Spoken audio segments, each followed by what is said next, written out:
Hi, I'm the Progressive Disciple, and I am going on a journey through the Bible, and I am inviting you to join me. Today, we are covering Esther, chapter 6 through chapter 10.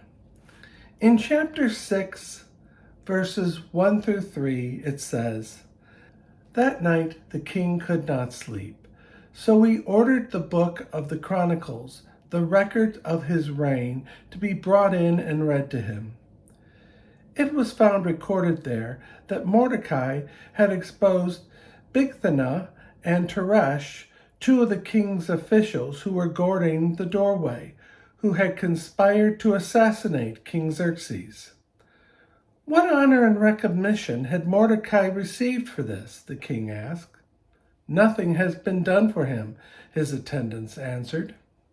So I think, what happens when I forget to say thank you for a service that somebody has done for me? I think Xerxes was correct in noticing that he had made a mistake here. He called in Haman and asked how best he should honor a man who had performed a great service for him. Haman, thinking it was about himself, came up with a plan of him being marched through the city in royal robes. After that, King Xerxes ordered Haman to do this for Mordecai. At this point, I think Mordecai began to realize his plan was starting to unravel. After Haman had honored Mordecai, he started talking to his wife to get advice on how he should handle the situation. But before any advice could really be given, his servants came and took him to Esther's banquet. In Esther chapter 7, verses 3 through 7, it says, "Then Queen Esther answered, 'If I have found favor with you, your majesty, and if it pleases you, grant me my life. This is my petition, and spare my people. This is my request. For I and my people have been sold to be destroyed, killed, and annihilated. If we were merely sold as male and female slaves, I would have kept quiet, because no such disaster would justify disturbing the king.' King Xerxes asked Queen Esther, 'Who is he? Where is he, the man who dared to do such a thing?' Esther said, 'An adversary and an enemy, this vile Haman.' Then Haman was terrified before the king and the queen." I have to give Esther credit for speaking up. A lot of times when injustice happens, it's easy to become scared and just try to hide. But Esther took a more proactive approach. And this is something that I think I can learn from. This was definitely a bad day for Haman. Xerxes leaves in anger. Haman tries to plead for his life. But as King Xerxes comes in, he sees Haman falling on the couch. He assumes that Haman is assaulting Esther. Xerxes then impales Haman on the very pole that he created to impale Mordecai. Esther needs to plead with the king one more time. In Esther chapter 8, verses 5 through 6, she says, "If it pleases the king," she said, "and if he regards me with favor and thinks it is the right thing to do, and if he is pleased with me, let an order be written overruling the dispatches that Haman, son of Hammedatha, and the Agagite, devised and wrote to destroy the Jews in all the king's provinces. For how can I bear to see disaster fall on my people? How can I bear to see the destruction of my family?"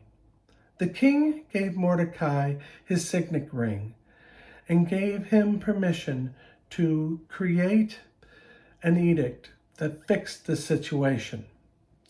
In Esther chapter 8, verses 11 through 13, it says, The king's edict granted the Jews in every city the right to assemble and protect themselves, to destroy, kill, and annihilate the armed men of any nationality or province who might attack them and their women and children, and to plunder the property of their enemies.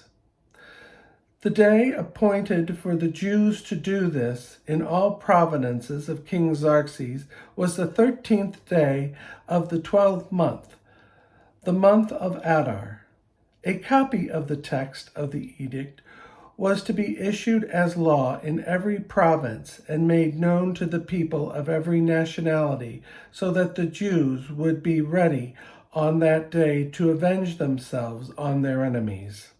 The reason why a new edict had to be created, and not just the old edict undone, was that the king of Persia, once he created an edict, it could not be removed. In other words, the king could not make any mistakes. Sometimes we are the same way.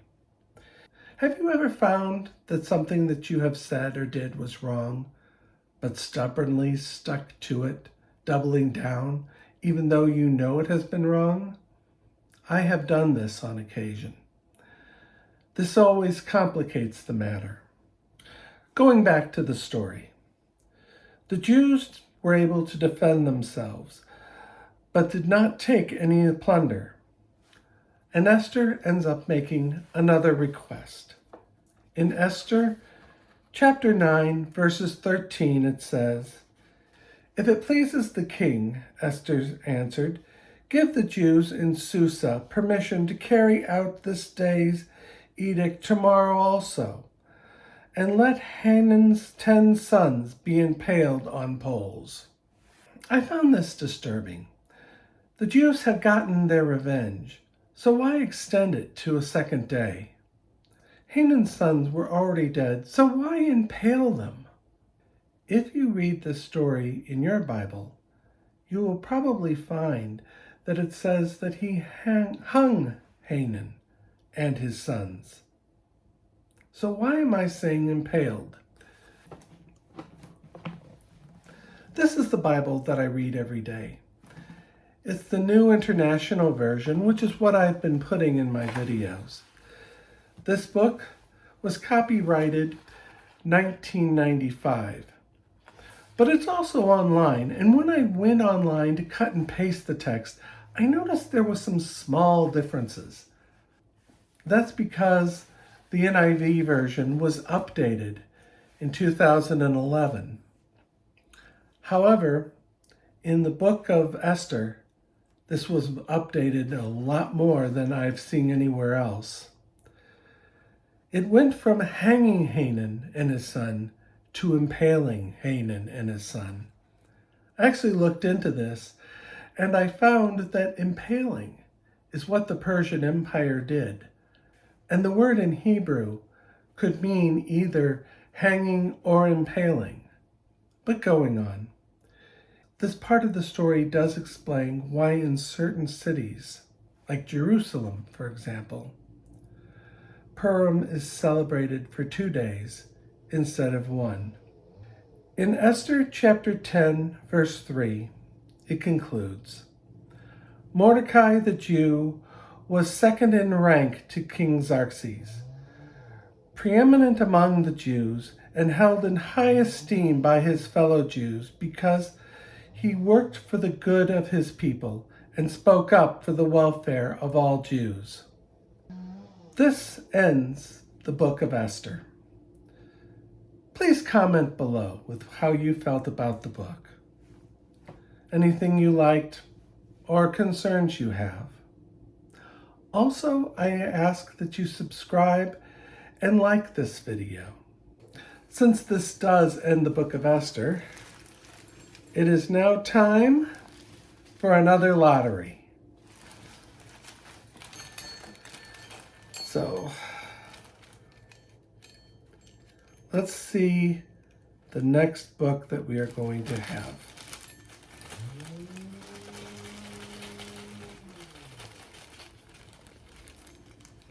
go. Okay.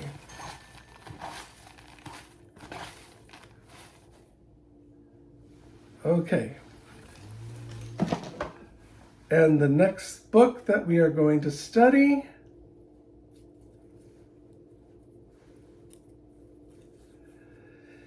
is the book of Revelations. This has 22 chapters, so it should take a fair number of videos to cover. I am the Progressive Disciple, and I will see you in the next video. Thank you.